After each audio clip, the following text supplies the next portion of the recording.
All right, folks, we are live for this episode. I'm hoping that Luke will be able to join us soon. I guess we're just waiting for him to log into his computer and join the stream, and then we can get started. Oh, hang on a second. Let me get the door. Hello. Is there a podcast going on in here? Whoa. I heard word that there was a podcast going on in here. Oh my goodness. Whoa! Is this a podcast? It is an in-person podcast? No one has ever thought of that before. I know. This is not us in a year. World first. Yeah. World first. This is amazing. Look at that right in the middle. Well, welcome to our beautifully, wonderfully cut off background here. It is professional, to say the least. It's terrible, to say the most. Well, we had to pull the camera out a little bit here to get Quite a bit. See, we gotta get both of us in. This is the big. People aren't here. People are the big usually one. here for the wall panels. Today Almost they're certainly. here for the in person And the wall panels. Now, I don't mean to brag, but I gave the wall panels extra reinforcement, specifically these two. So keep your eye on them because they're not going anywhere. All right, mark my words. That's the theory. So the 4 that are behind me are gonna fall down and hit me in the head, but the 2 that are behind Luke, they're gonna be good to go. That's our 100%. theory. These are gonna be here until this house is demolished. Yeah. Mm-hmm. And even beyond then, this wall will. These are structural now. This is a this is a structural wall. This is, I mean, 3,000, 5,000 years from now, this is like Stonehenge. They're gonna be like, this was human civilization. We're gonna be immortalized through these wall panels. This is like, you go to a cave and you see they carve it in stone. This is like carved plastic. Yeah, that's like the future. Well, I mean, if we imagine rocks is having a long lifespan, plastic is not going anywhere because it's like, sea turtles won't even be able to eat this because it's going to be here and not degrade for 100 years. That is true. I don't know why I said 100. Yeah. It's a very small timeline. Yeah. 1 billion. This is going to outlive the sun. Wow. Yeah. That's how confident I am. Oh man, we've had a busy couple of days. When did I get here? You got here on Wednesday night. Was it? It was Wednesday at 9 p.m. That wasn't that long ago, was it? It wasn't that long ago, but we have done quite Felt a bit. like a while. Yeah. Hanging out with this guy. Ugh. I know, let me tell you. My goodness. Always charging his car. Yep. Always getting in driverless cars. Oh yeah, we got to talk about that. I think we should start with that. I think so too. I like this. Oh, I forgot that you don't have the. Oh God, your scrolling is backwards. The scrolling is the right way. No. Yes. No. Stop. We've had this discussion. We've had this discussion before, and you've been wrong ever since. What do they call it? Hey, don't change it. Wait, what is it? Oh, I forgot that your computer's in Spanish. Yeah, haha. That's why it's in Spanish. What? So that I can't. Well, I just wanted to read what it says because I can't remember if they call it natural scrolling. Yeah, in my direction or in your direction. They call yours natural, but that's not. Is. But it's not, and that's not how it was. It used to be the right way by default, and then they changed it to the wrong way. I'm putting up a Twitter poll. Not everything that's natural is good. I don't know if you want to start getting down that rabbit hole. I'm just gonna tell you, there's plenty of natural things that'll kill you, and one of them is natural scrolling. Natural scrolling on or off. I'm putting this on Twitter right now. We're gonna do a poll. On, off. Okay. Sure. Tweet. Let's see what we get. I'm gonna do a quick vote. Place my vote on that. Do you want to shut the door? Oh yeah.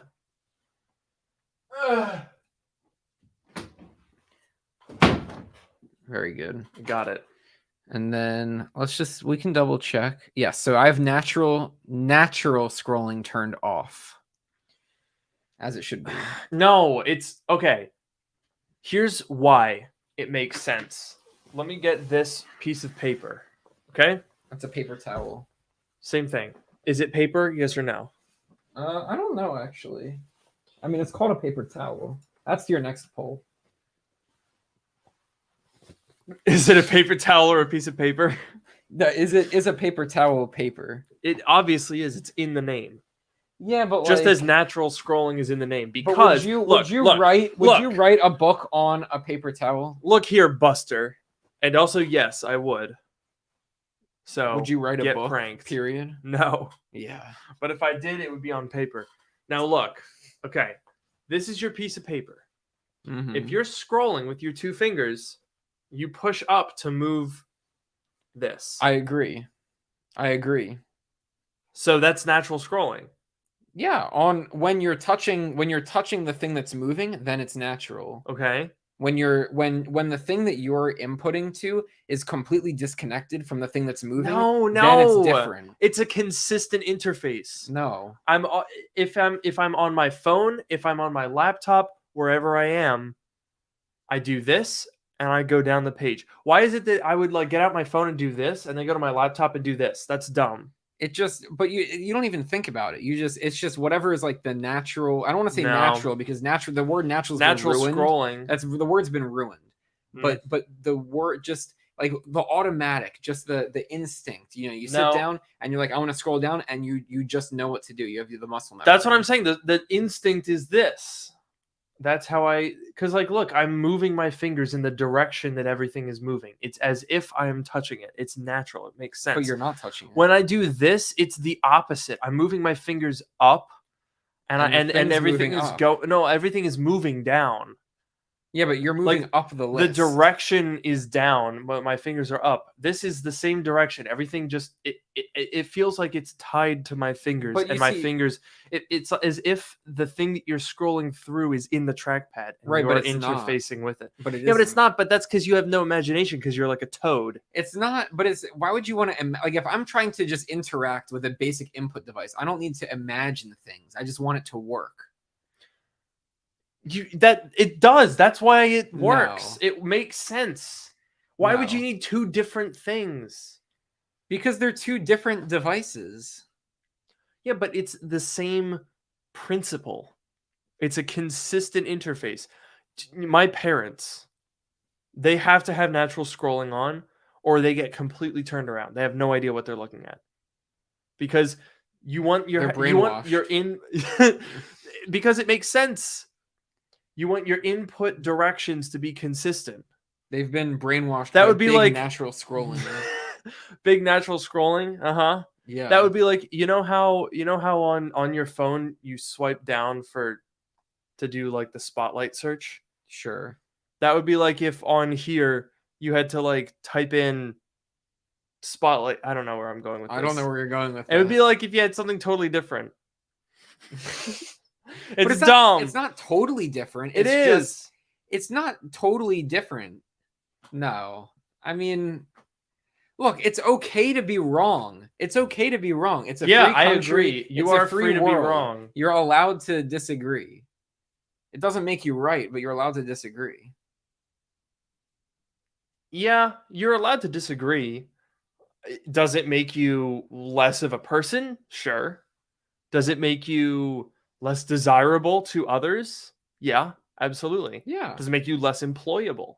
Maybe. Less likable? Probably. Less likely to live past 50? Mm-hmm. Almost certainly. Yeah. But you're welcome to your terrible wrong opinion. Let me go check how the Twitter poll is doing. I just know it's going to be a bunch of... I know you just have a whole army of bots. So now you're going to attack the audience? The audience watching right now, you think that's a good idea? No, I'm attacking you. I think this is a rigged poll. Says you. Oh, look at this. Initial results are pretty clear here, folks. 64 to 36. It was rigged. Rigged by whom? By you. I have no input on people's opinions. No, I'm telling you. Get it input? Yeah, that's hilarious. You have a bunch of bots that you sent to the poll. It was designed by engineers, and natural is designed that way because they were thinking of something physical, i.e. a pulley. If you pull a rope down, the object goes up. Look at that. This is not like medieval times where you're like scrolling through your medieval Twitter feed and you're like, oh, I gotta pull up the thing. Like if this were the motion, like if you had to do this motion in order to scroll, then I would understand. But if you're just swiping, that looks like the same motion to me. No, it doesn't. You said this and then you said this. That's the same motion. No, it's not. That's identical. This is like a this. This is like this versus like. I mean, now you're backing up. This person, Devin, on Twitter said, "You are literally insane if you do not use natural scrolling. You sound pretty insane right now." And if that person is not a clinical physician, then I don't care about their prognosis. Well, you know what? I think we'll put this to rest for now, and we should probably go live. I mean, start the podcast. Yeah. Do you concur? Yes. Have you just not been on maximum quality this whole time? No. We've been doing the podcast for 2 years and you haven't had on maximum quality? I did it like once, but the file is huge. So delete it. Does it make a difference? Yeah. All right. The bitrate is totally better. All right. Look at that. We're learning something new every day. I'm teaching you the error of your ways. You're wrong about scrolling. You're wrong about audio formats. No. Welcome to Dark Mode, the podcast that brings you sage advice from two technology experts.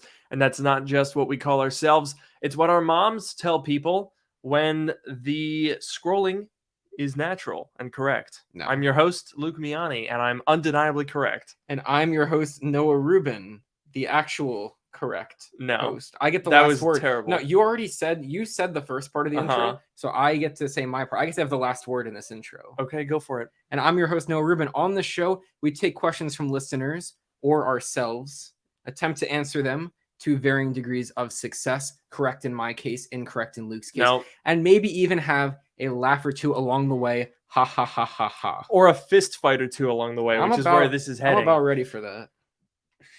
Natural scrolling is objectively better.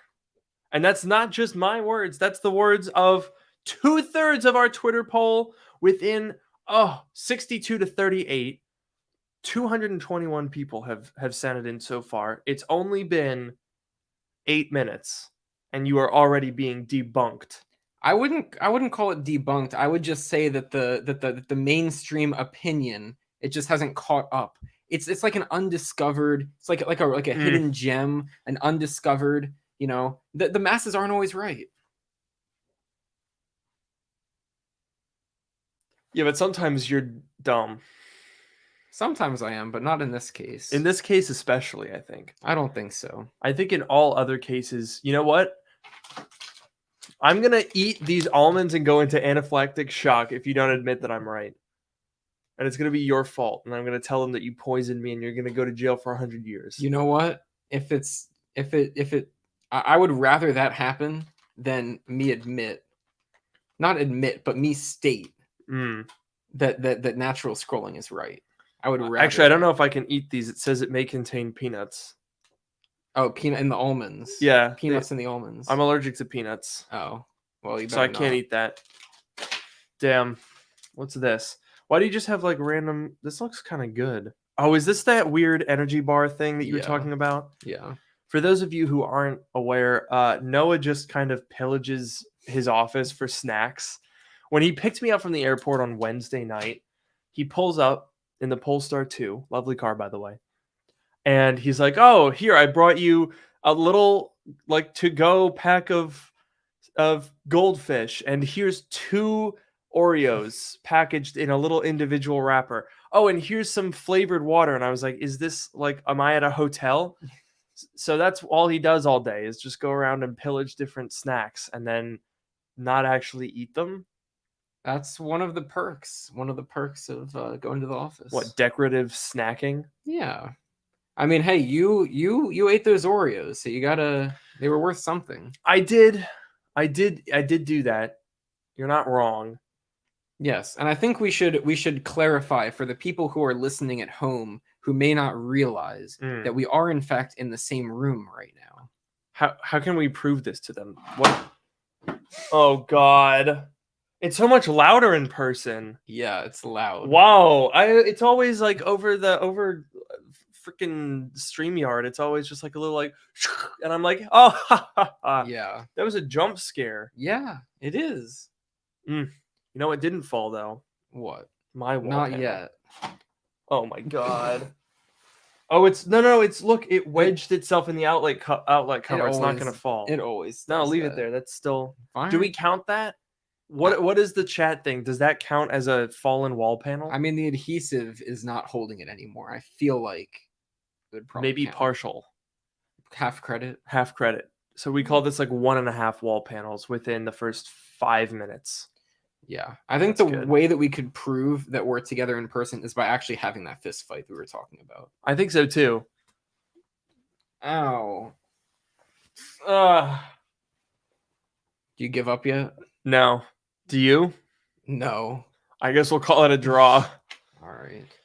Oh god. Look at this. People in chat are still going off about and some people agree with me, and you're not going to feature those comments, but there are people that No, agree I with will. me. You know what? I'm going to call your bluff right now. I'm going to go through here and I'm going to find one. Good. Someone said Luke is right, but Noah is righter. Mm-hmm. Well, that's not even a word, so that doesn't really count. So I know. I'm going to throw that one away. We all know. You can infer, what they meant if you're smart enough. Well, Daniel says, I can't believe you let Luke come your house and computer shame you. That's true. That's true. Well, sometimes you just need to be shamed. Not in this case. Natural scrolling brought to you by the same engineers of the Magic Mouse charge port location. That's a good one. You know what is actually a good one is the concept of natural scrolling because it's objectively better. Anyway, I'm going to just not let you respond to that. So our first topic for today. Mm-hmm. Yesterday, we went downtown into San Francisco and we did one of those driverless car taxi services. Not to get anywhere, because we just kind of like went down there, parked, and then taxied away and then back. Yeah. But it was quite something. It was a very interesting experience. I can't say that I was expecting it to be as normal as it was. Yeah, it was really like there were for a lot of the time that we were in the car. Like once we were in the car and the car was going, I almost kind of forgot that there was not a driver in the front seat until I looked. Absolutely, same. I did have a couple of moments where I was like, oh yeah, we're just in the car, and then I'd look up and just see the steering wheel moving on its own and realizing that there was no like person up there, and I was like, oh. Yeah, it was really, especially the turns, because I feel like when it was just going straight, I'd be like, okay, yeah, we're going straight. And then when it was going to make a turn, we're like, oh boy, it's making a turn. Let's see what happens. And then it would just do it. And it did it, yeah. Now, I do have a couple of theories. So the service that we were using is called Cruise. I think I'm probably going to make a video. We did shoot some footage on our iPhones and whatnot. So I think I will probably do a video. It might be on a second channel that I'm working on. Spoiler alert, I am working on a car channel. Whoa. Got some content planned, and this will probably be on it, because I don't know that there would be that many people that would want to see this on the main channel. But, yeah, no, it was... The weirdest moments for me were when we set off and when the car drove away empty. Yeah. I think those were the weirdest. Would you agree? Yeah, definitely like seeing the car, like when we were outside of the car and seeing the car like pull in and park on its own or get out and drive. And we're just like, there's not a person in there. Like when you're inside the car, you're like, oh, we're inside the car. The car is just driving us, whatever. Yeah. But like when you see it going out there, it's weird. And it's weird. Like even in the context of you see Waymo cars all the time, but they always have 2 engineers in them. Right. So like they're ostensibly driving themselves, but it doesn't really look like anything too crazy because there's someone in there to take over. But we were just completely 100% in the hands of this car. Because when it arrived, it had driven its way there on, like, I imagine that they just have like a little warehouse where they have the cars. Oh God, it's so loud. Yeah. I never it's scary.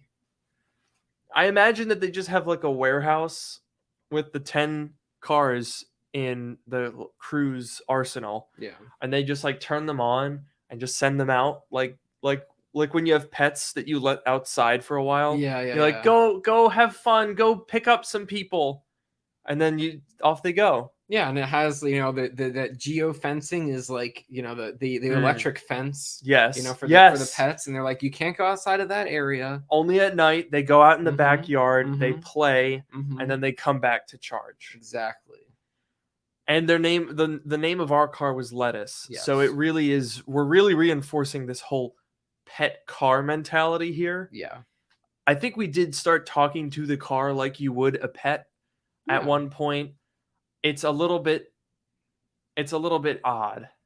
That's just how it is. Like, normally there's a driver and you get in, you say hello, whatever, maybe you talk to them, and then you say goodbye. When that's missing, your brain kind of has to fill in the gaps there, right? That's true. That's actually a good point. Like, I know you're kind of half joking, but like legitimately, like, it's such a weird thing to just get out of a car and then it goes away. I feel like I'm always like, thanks, bye.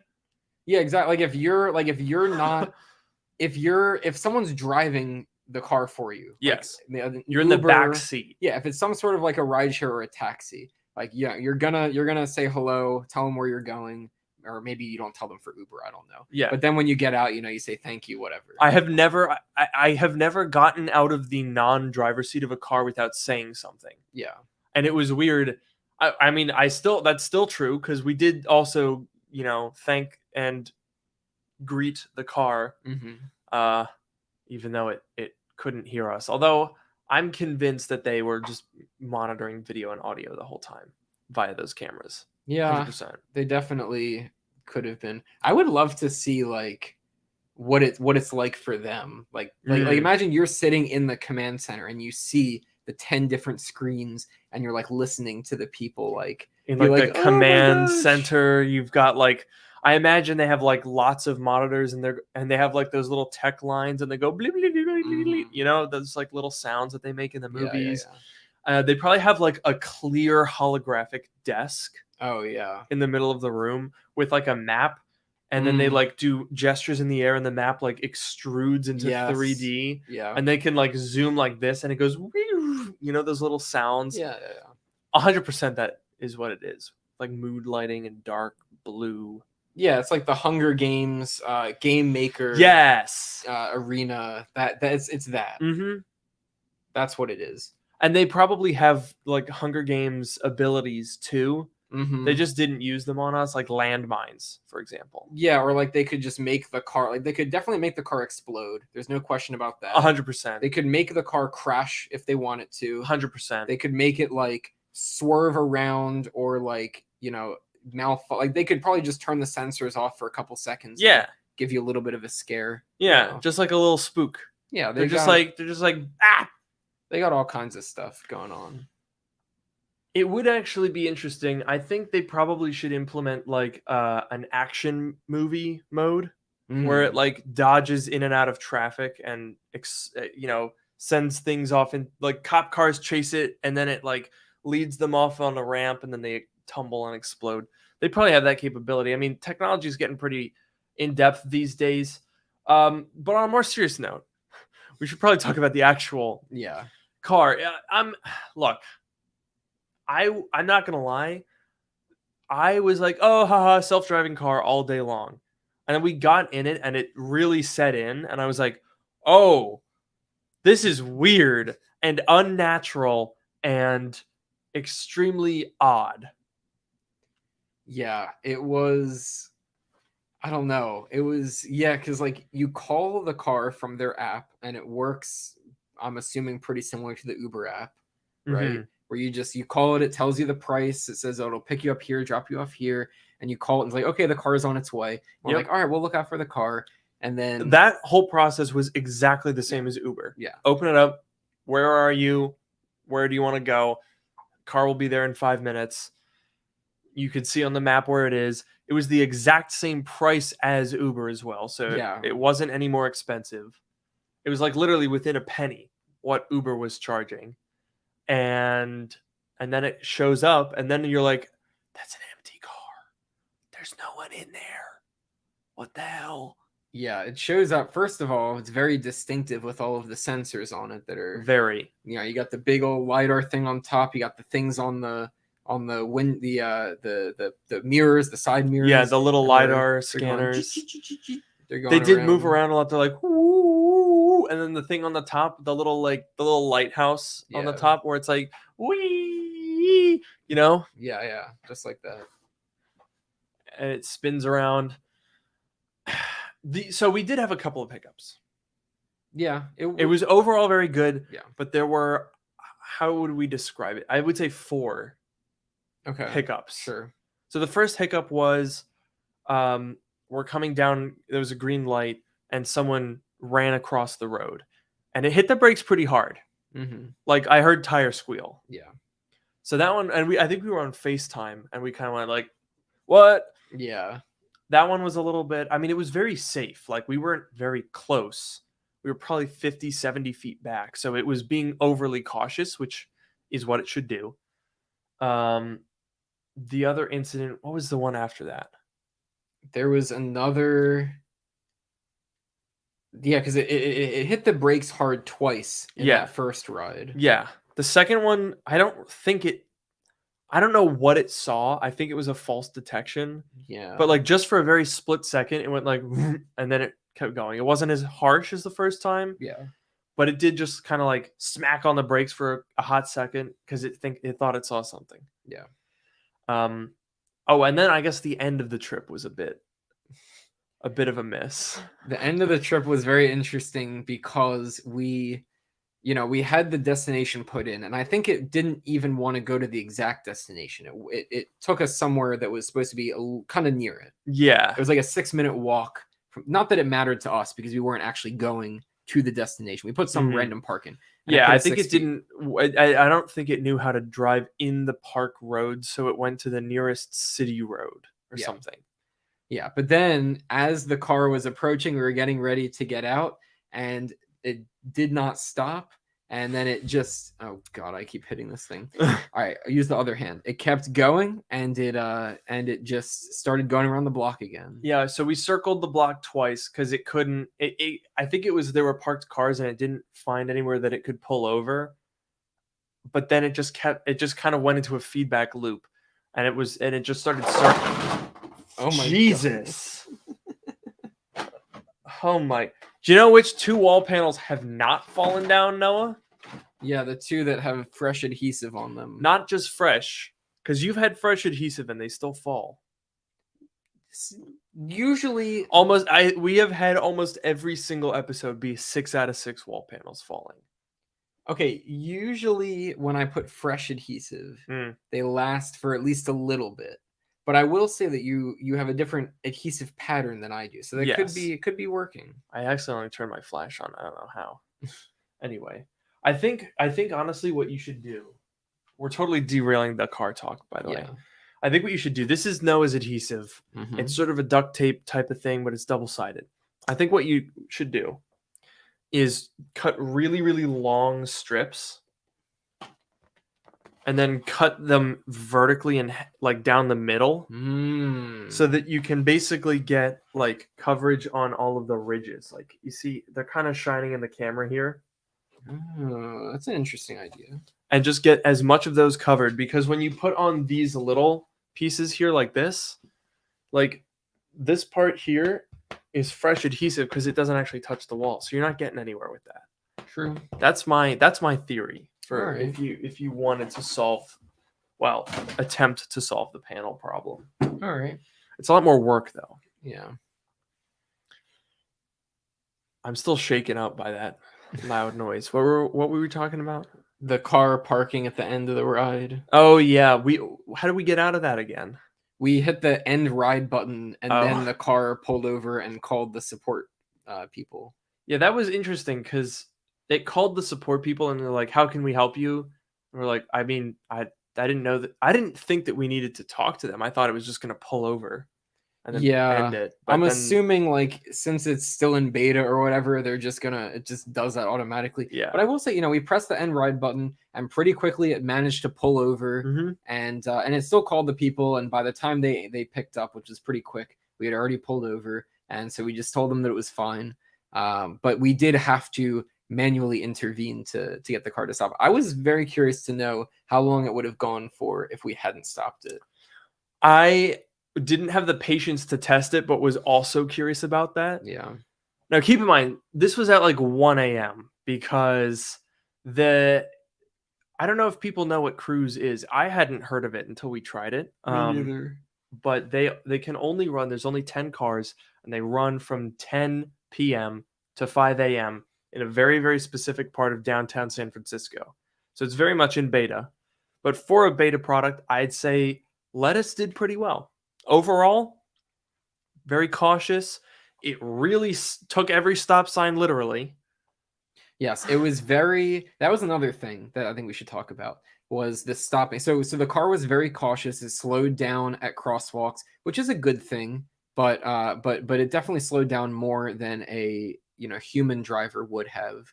Maybe a little bit more than necessary, but I'm not necessarily going to fault it for slowing down at a crosswalk. I don't know. Yeah. A little bit unnatural. But especially the stopping, it always came to a complete stop, which I think is a good thing, but it came to the complete stop very slowly every time. And I think, my theory was that it was for, improved comfort of being less like jittery, or not jittery, but like less of a hard stop. But at the same time, it was a little bit annoying, and it wouldn't have been that hard. It wouldn't have been a hard stop if they just, hit the brakes a little bit sooner. Yeah, I think it was basically tuned so that in all ways, acceleration, steering, turning, and stopping, it's kind of tuned to not like make you move at all in your seat. Because I think I guess I understand that, because if I'm like a beta product and it was like making me go like this or like, whoa, I'd probably be like, holy shit, I'm never getting in one of these again. But they probably were a little bit too like, I kind of felt like it was being driven by like an 89-year-old. Yeah, or like an overly, like maybe this car was taking its driver's test and it was being overly cautious. That's actually extremely, like it was as if the driving test instructor was in the car there, and it was like, I don't want to fail. Yeah. Like it knew what it was doing, but it was scared to scare the passengers. And it does like the, stop, 1, 2, 3, go, that you only ever do in your driving test, and then never do that ever again for your entire life. Because I have never seen someone come to a complete stop at an empty stop sign. Yeah. And, to be fair, in a way, this is kind of a driving test. Not that we're driving instructors per se, but it is a beta test. True. We are testing, we're evaluating the product. They're evaluating the product. Cruise, the company, is evaluating the product to improve it. And I think it makes sense for them to err on the side of caution, which they definitely did. And I definitely agree with you that if the car were more aggressive, that people would be more scared of it. Even if the car thought to its, if the car had reasons that it was a safe thing to do and something that a human driver would have done, there's definitely that factor of there's no person driving this car that needs to be offset by extra safety or extra caution. I think that's a very good way to put it. So I think we got to talk about, what do we have next? I forgot. The Apple Watch Ultra? I don't know. We could talk about that. I mean, we did go on a hike with it. We did go on a hike with it. I mean, as we talked about on the hike, it's a good thing that we had them, because almost 100% chance we would have died. Oh yeah, this hike was almost 3 miles. Insane. Yeah, no. Insane. And I mean, not to brag, but we changed like 1,000 feet in elevation. Oh yeah, this was a big one. This was not only a hike; there was some bouldering involved as well. We did boulder. Oh yeah, there were some pretty gnarly rock faces that we climbed. Oh, super big free climbing rocks. There was one time. Remember that one time that you fell and your Apple Watch caught you? You held on by the titanium case, and it pulled you back up. Yeah, dude, that was nuts, almost unbelievable. Almost, but not quite but unbelievable. I believe it. I believe it. Absolutely. No, I mean, okay. In all fairness, yeah, going for a hike in a national park isn't really testing the Apple Watch to its extreme.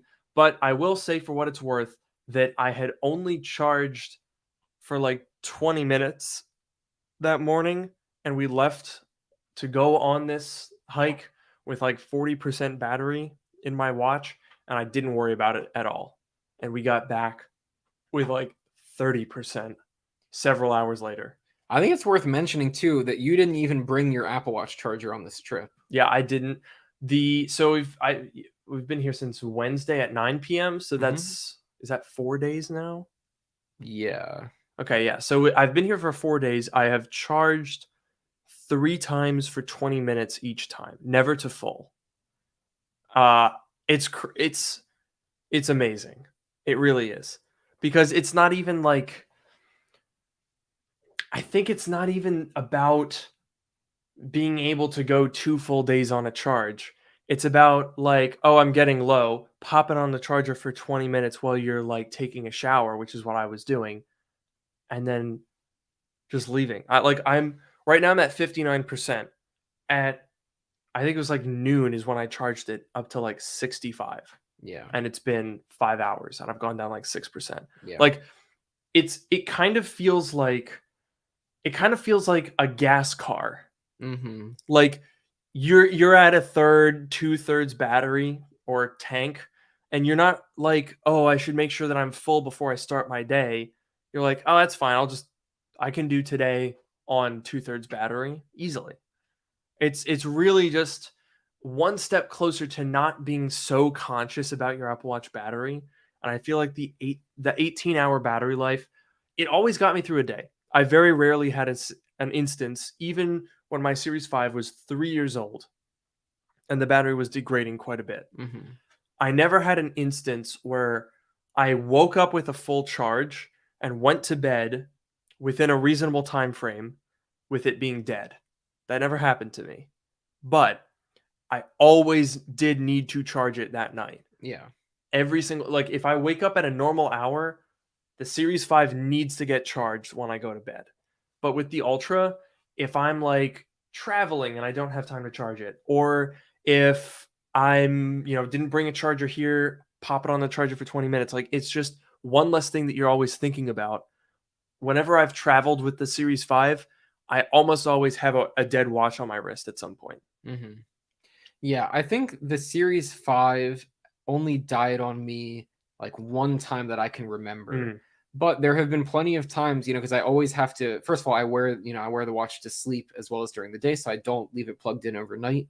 And there have been times where I've plugged it in with low battery, and then I go to take it off, to sleep with, and the battery's low. And I either stay up a little bit extra to let it charge more, which is kind of annoying, or I take it off and it's just low. And then the next day, if I start with a lower battery, then I got to make sure that I go up in the afternoon and let the watch charge. And if I forget and it gets to, low percentage, then I start to worry. It's died on me at least twice, actually. I can think of another time. Damn. But, I definitely agree that, you don't need the 48-hour battery, but it just makes, so much less of a worry. And I was thinking, you sort of compared it to a gas car, and I was just thinking, comparing it to, my car for this time that you've been here, because my Polestar with, somewhere around 240 mile range.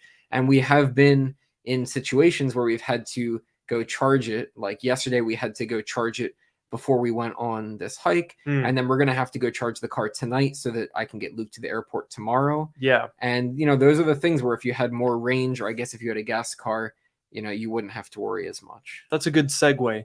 I think that's probably like it's the gas car analogy is a little bit more loose because I guess with the gas car you're more on like a weekly or almost monthly basis sometimes. But EV range I think does make sense. So it's not necessarily like, and that's a good segue because I did want to talk about the Polestar because I really like the Polestar. I think the issue with all electric cars is range, but not in the way that it's talked about. I think most people talk about range in a road tripping sense, which I find to be almost entirely meaningless. Yeah. Like whenever people are like, oh, the Lucid Air has 500 miles of range. That's great because my grandparents live 500 miles away. I'm like, okay, first of all, I will probably shoot myself in the head if I have to drive 500 miles nonstop. Mm-hmm. I cannot do that. I'm going to need to recharge before the car is. 2, a 500-mile road trip with a 500-mile range where you arrive and your car is dead, basically, no one's going to do that either. Mm-hmm. So to me, the range aspect of a car is less about how far you can go on the charge, but the intervals between when you need to charge when you're driving around town. Because whenever people talk about like, oh, you can drive on the highway for 400 miles, I'm not going to do that except for maybe once a year. I don't go on that many road trips, but I do drive pretty frequently day to day.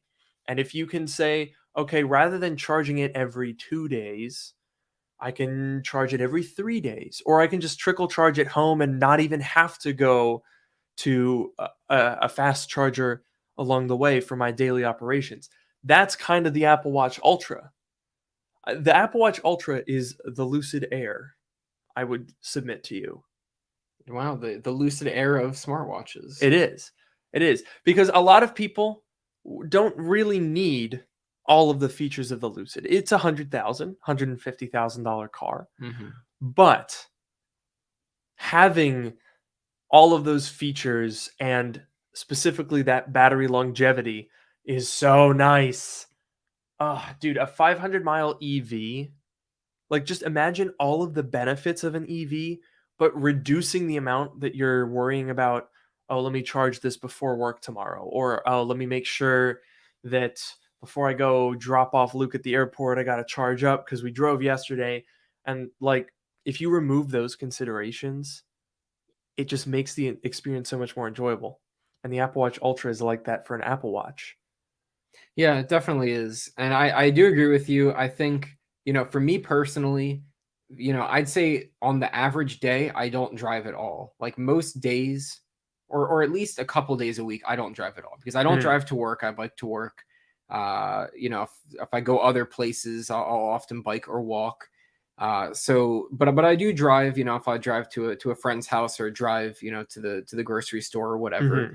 And so for me, the Polestar limited range is usually not a problem. Mm-hmm. But in a case like this where you're here and we're doing a lot of driving, or the case of a road trip, and maybe we can mention an upcoming road trip as well. But in the case of those kinds of things, it is definitely nice to have. There are cases where it's nice to have. For some people, those cases are going to be more frequent than others. And I think for me, the Polestar 2 range is fine for me for my life now. And I have, 3-year lease and I'm almost 1 year into it. And I think that's going to be fine. But I am also looking forward to the additional range because for situations like, this, when you're coming to visit or a road trip or whatever, it would make it better. But definitely I agree, road trip, I'm not driving 400, 500 miles straight. Yeah, absolutely. I can't do it. That wouldn't even, I wouldn't even consider doing something like that. Yeah. So for road trips, if anything, I think road trip range is irrelevant to me because it's hard to find a car with sub 200 miles of range. Yeah. And I can't make it more than 200 miles in one go. So for road trips, I don't care about range at all. Yeah. For me, it's more about the day to day. If I'm going to, like, we went to a national park, which did happen to have electric car charging, but it was like a 45-minute drive. So that's the type of thing where if you don't have charging there, it's not so much that you're going to run out of distance, but you want to make sure that you have enough range to go and come back. Right. And I think that's a good point what you said about leasing. In my opinion, I would not purchase a car with less than 300 miles of range. I would lease one because to my mind, a longer term commitment with less than 300 miles of range, once you factor in the battery degradation that you're going to face, I don't really want to buy into that in like an ownership sense. Not to mention the fact that I think that sentiment is going to cause the residual values for these cars in the long term to decrease pretty significantly. The example that I give for that is the original Nissan Leaf.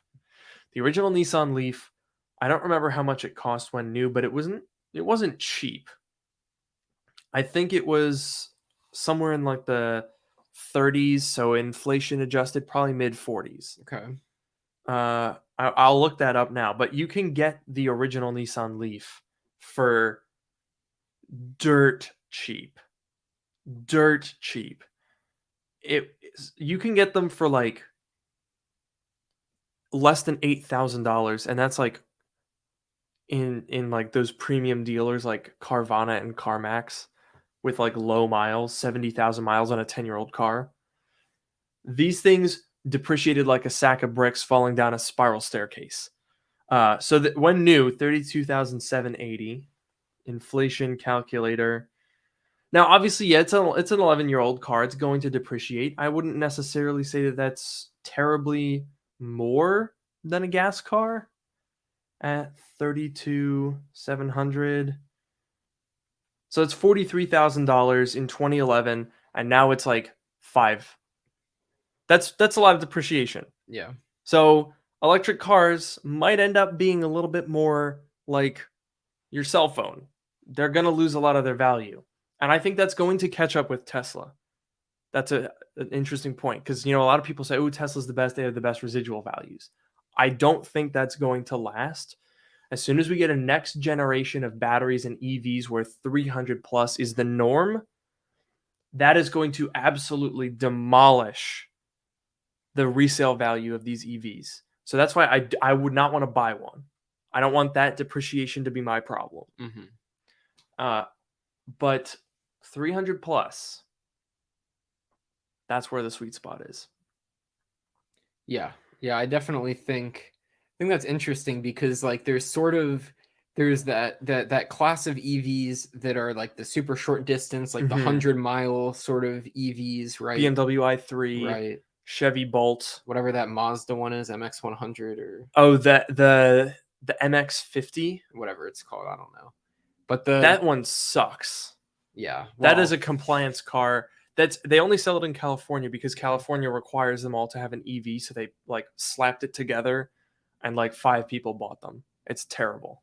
Yeah. So whatever those are, but like there's that class of 100-mile cars, and then there's sort of, I guess, the main class of cars is somewhere in the 200s, like maybe low 300s, depending. Like I think Tesla gets to the low 300s maybe. I mean, right now they stopped selling the Model 3 long range. Oh. But I don't remember what it was. I think it was about like 308 is what they were. 353. 353 is pretty good. But I think Tesla tends to be a little bit overestimating in their ratings. So low 300s. Right. BMW does that as well. The i4 can get to 300 as well. But that's like, I know what you mean, that middle like 40 to 60,000 range, right, of smaller cars and SUVs. And then there's the big luxury boys, the Rivian, the Lucid, the Model S. Right. Those are pushing into the 400 range. And when that gets down to the 40 to 60 range, and when the 40 to 60, like 200 mile range gets down to 2030, that is the EV revolution. Yeah, that's what's going to happen. And when the 200, low 300 cars get down to where like the price of where like the 100 mile or less cars are, then that's the big shift, and that's sort of where a lot of the depreciation, I think, is going to happen. Oh yeah, because all of the old Model 3s, the old Model S's, the Polestars, all the EVs in that sub 300 category, like the second that you can buy a brand new EV with 350 miles of range for 40 grand, all of the other cars are going to plummet. Yeah. So I wouldn't buy one. Yeah. I would lease it though. I still want one. Bro, I cannot wait for an EV. It's being here and driving around in the Polestar, even though we have had to charge a little bit, but to be fair, we did drive a lot. Yeah. we did like 300 or 400 miles. Yeah. So it was going to need some charges anyway. Yeah. But it's just such a... I just love driving an EV. It's so quiet and it's like, vroom. Oh, I love it. Yeah, it's a lot. And you drove it a little bit while you were here, and I know that you enjoyed that straight line speed up. Is of course, fun, and that's always fun. And the quiet ride and all that stuff is good. All right, we got to pivot to this comment here. Thoughts on the no October Apple event rumor? This one is an interesting one, and I have to say, I think I didn't predict it so much as I had this feeling when we looked at the stuff left on the docket for Apple this year, and I was kind of like, okay, I think it makes sense that we wouldn't get an event because let's go through it. What's left? What do we have this year? Right. M2 Pro and Max, MacBook Pros. That's a spec bump, right? That is the Intel days when they would say we got the new 9th gen to replace the 8th gen Intel CPU, right? 10-15% improvements in performance, pricing is the same, physically the same, everything looks the same. That's certainly doesn't really need that much event time. We've also heard M2 iPad Pros. It seems like the redesign is not happening yet, so that's again a spec bump, not really in need of event time. And then, I mean, there's that base model iPad that we heard about with the new design. Right. That one could be at an event if there was other things to talk about. Right. But since there's not, I mean, they did do AirPods Max with a press release. Yeah, exactly. That's what I keep going back to. Yeah. So I honestly think it makes sense. I don't think there's going to be anything else exciting this year. And to be quite honest, I think that apart from the Mac Studio, on the Mac side especially, this year was pretty tame. Yeah, I mean, we got M2 and it was a spec bump and that's what we were expecting. And, they're bringing it out to their devices, their different products. And I guess, we got the MacBook Air redesign, right? Yeah, the MacBook Air redesign, which I think kind of falls into that middle ground of it's not that exciting. Right, it's the same basic design that we saw in the MacBook Pro, adapted for the Air.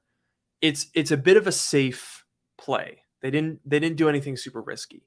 It's not like the 12-inch Retina MacBook, which I think was a really cool idea, a very bold product, even though it completely failed and sucked.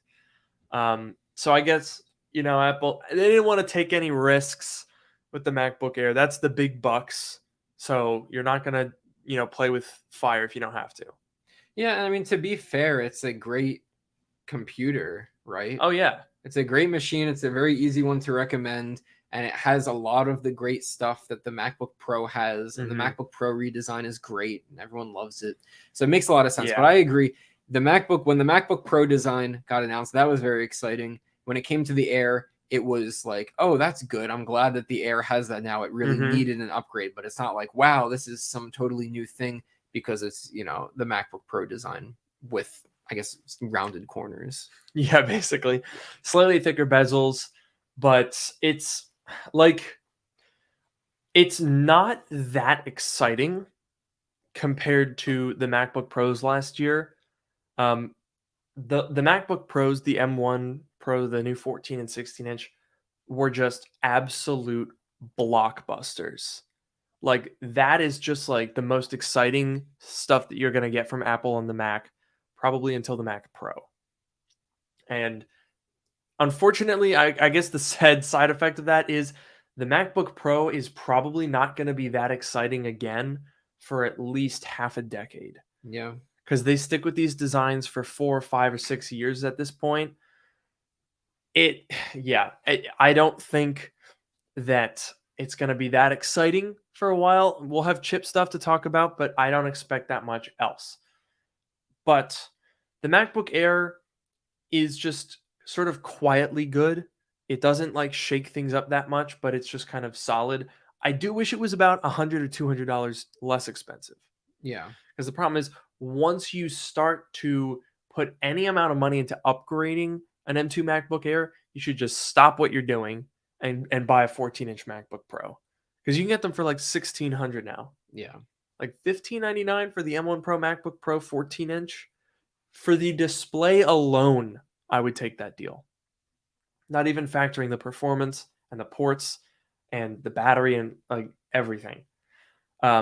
So I think if the M3 MacBook Air comes down in price, then it'll once again hit that sweet spot of like, don't even question it, just buy the damn thing.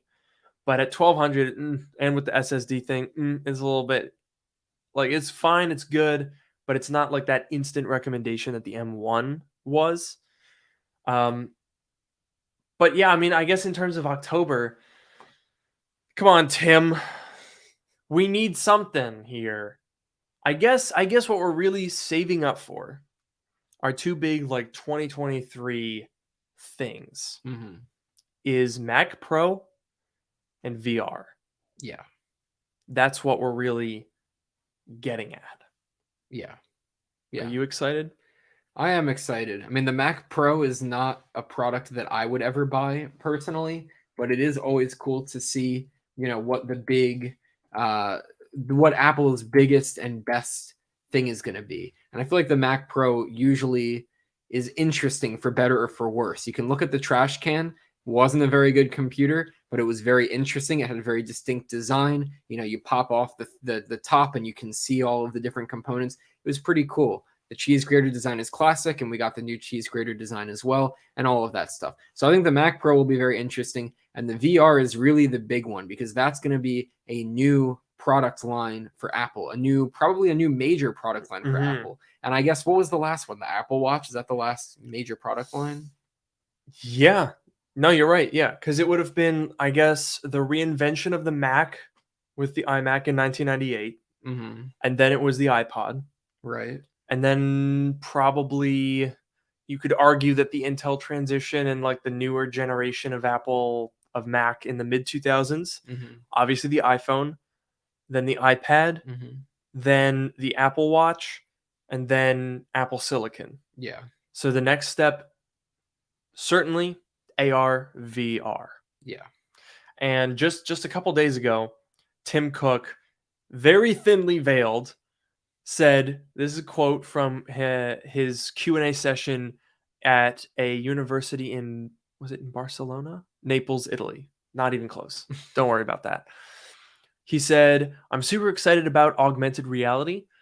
So I think that if you, and this will happen clearly not too long from now, if you look back at a point in time, zoom out to the future and look back, you'll wonder how you led your life without augmented reality. That is a big claim because right now I think augmented reality is very solidly in that like niche curiosity realm. There are car manufacturers that have augmented reality heads-up displays that pop up a little arrow and tell you where to go. There's like the little AR demos of Apple products that just like go on your phone. There's Pokemon Go.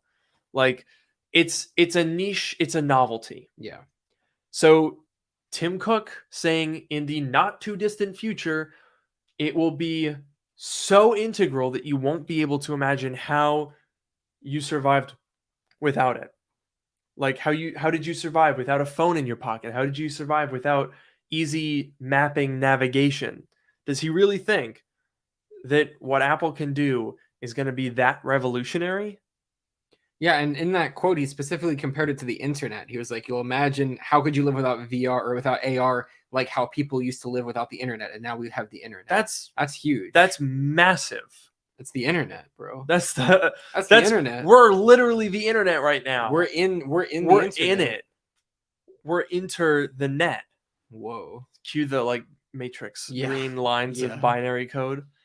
Like, okay. I think that's probably a little bit of hyperbole. I think so, to be honest. Because I think they make similar claims about the Apple Watch, but I would argue that the Apple Watch is okay, maybe not like comparing it to the internet, but they do kind of oversell how important the Apple Watch is They're like, it's an integral part of your life and it saves your life every day. And I'm like, okay, let's it's not that deep. Yeah. So maybe it does seem though like he's saying that AR, VR, bigger deal than an Apple Watch. Yeah. I mean, the Apple Watch is very popular. It is very popular, and I know we both love our Apple Watches. We sure do. We spent a couple minutes talking about it. Yeah. There are a lot of people, like, I don't know. It's just, I'm trying to imagine what we would do with AR. Like, I think this is going to be one of those things that Apple used to be famous for, where it was like, we don't give you what the customer wants. Mm-hmm. We give you what the customer doesn't know that they need. Yep. That was Tim Cook's whole, or not. That was Steve Jobs' whole thing. It wasn't chasing trends. It was predicting them. So I can't even like imagine what that would entail. Yeah, I mean, I'm trying to think about it, and like I just keep coming back to things that are like it's the Apple Watch, but within your vision. Yeah. Like, the notifications pop up on the side. Mhm. Or even, like Apple has the AR maps where it shows you like the direction to go.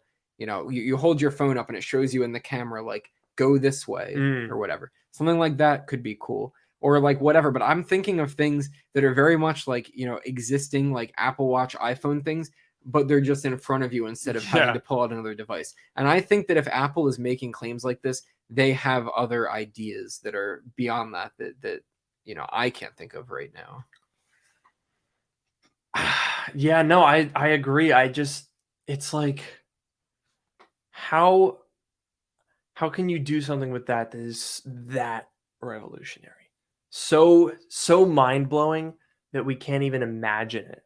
Yeah. And I mean, I guess the caveat was that it's not going to be overnight. It's not like there's going to be eyeglass and it's instantaneously going to change the game. But they've been working on this for a long time. In college in like 2018, I wrote we had to do like a press release thing. So I did an imagined press release for Apple Glass because the rumors were going then. Yeah. So they've been doing this for well over 5 years, I would probably guess. I'm sure. And that's a long time. There were even rumors suggesting that for Apple's initial headset, and I think this was VR, the rumors are a little sketchy on that because clearly Apple publicly has been completely focused on AR. But we keep hearing about these VR glasses. So maybe they'll be see-through. I don't see myself wearing them in public for that reason. Like, I'm not going to wear like scuba goggles out in the public and be like, hello. But apparently the displays for those are looking at 2,500 pixels per inch per eye. That's like dual 6K displays in front of your eyeballs. Yeah. That's insane. Yeah, there's some of the specs sound pretty crazy. And I want to talk about because VR, I know we were talking about this, and like the rumor was maybe they were going to start with VR and then do AR. Because I guess the VR is, maybe it's a little bit easier, maybe it isn't, but just the fact that it's, fully a virtual screen and it's not like trying to composite stuff on top, or I don't know if that's the right word, but it's not trying to like put things and motion track things, although Apple is very good at doing that. But, what would Apple, like I can imagine Apple AR, but like what would Apple VR be? Would it be like Apple arcade games in VR, or like Apple TV Plus in a virtual like movie theater? Like what would that be? That is a great question. I could see that. Like spatial audio, surround sound with a movie projected in front of you. I could see that being pretty cool. I could also see in an AR sense, you could do like FaceTime share play, but you would have, instead of on your phone, you'd have it in front of you and you're on FaceTime with your friends. Right. That would be cool. Because I don't use SharePlay. Like if I'm gonna watch a movie, I'm not gonna sit there on my phone like this. Yeah. Some people like that. If you're on the move, that's fine, whatever. If I'm home and I have a perfectly good TV, I'm not gonna sit there like this. That's goofy. Yeah. But if it was projected in space, okay, now we're talking. That's nuts. And with that kind of pixel density, oh my god. I could see that being legitimately very cool because I think, one of the things that bothers me about Oculus, which is like the nicest Oculus gets up to like 576 ppi. So we're talking about like multiples of that. That is like fully retina quality because in an Oculus you can definitely make out pixels and it kind of like is a little jarring. It gives me eye strain. Yeah. With that many pixels and with hopefully Apple engineering in a good sense doing their thing, I'm hoping that they can make something that I won't be fatigued using. I do want to point out a comment here that I saw. As long as Apple's VR glasses have natural scrolling, I'm happy. No. They have to though. What would scrolling even look like? Like you'd put your hand in front of there and do this? I think what they would do is have your hand, I mean, obviously using LiDAR, right? You're reaching out in front of you. It'll be able to see that, and you'll just be able to move the physical. That would absolutely have to be natural scrolling. You have to admit. Yeah, if you're touching... If you're physically moving it. Yes, if you're touching the list, the scrolling thing, and you're moving it, then absolutely it should be natural scrolling in that case. He'll never back down. You're just an old fuddy-duddy and you're stuck in your ways. I mean, sometimes it's good, things change. Mm-hmm. My scrolling used to be the default and now yours are. Your scrolling is. And sometimes, sometimes there's change and it's a good thing. And sometimes there's change and it's a bad thing. And we should go back to the way that things were. No. Sometimes that's the case. Name one other situation. Kids these days are entirely too loud and they're always on my lawn. So you're definitely proving that you're not a fuddy-duddy here. No. It's my lawn and those kids need to get off. They're gonna spoil you just put down fresh sod. Wow. Yeah. There you have it. Noah, known non-fuddy-duddy. Yeah. You know what else I'm noticing? What else are you noticing? We are currently an hour and 7 minutes into this stream. These wall panels have not budged. That is true. My methodology is very simple. Rather than having multiple small points of contact, I went for large point of contact. And it's also central. I don't know if you picked up on that.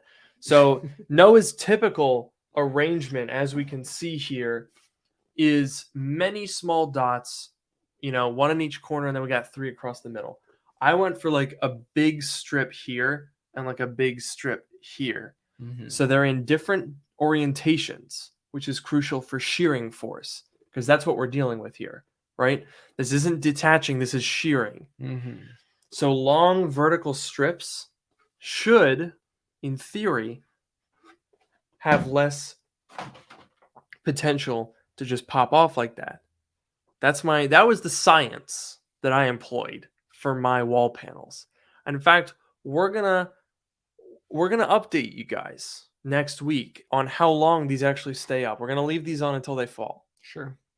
And if they're still here by next week's stream, then I feel like I need a prize. What should my prize be if I get these to stay up for a whole week?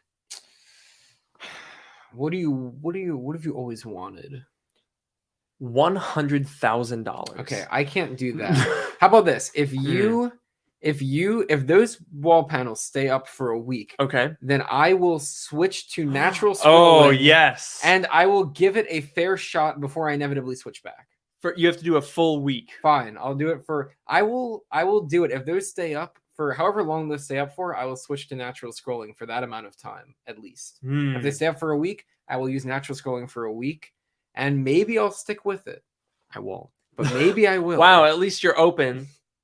You're very clearly open and willing to change your terrible dastardly ways. I'm willing because I feel like that would only strengthen my argument, right? To say I tried your way and I know that it was wrong and I went back. Not just like, oh, I'm doing my own thing and you can't tell me what to do. No, that just means that you're bitter and biased.